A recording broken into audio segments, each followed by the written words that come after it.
How to activate dark mode on Signal for iPad. Dark mode is a feature on iPad apps that changes the design of an app to a dark background. I love the dark mode for being easier on the eyes, especially at night.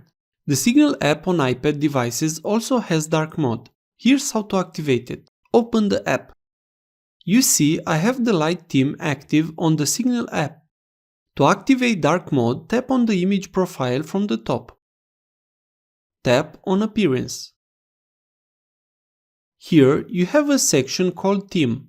You can use System. This means the app will get you the dark mode when the main settings for the dark mode on iPad is selected. If you want to have dark mode all the time, tap on Dark. I really love the dark mode.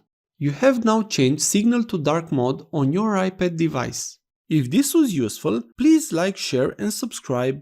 You can also watch more videos from the right. Also, if you have any questions, please ask them in the comments area below.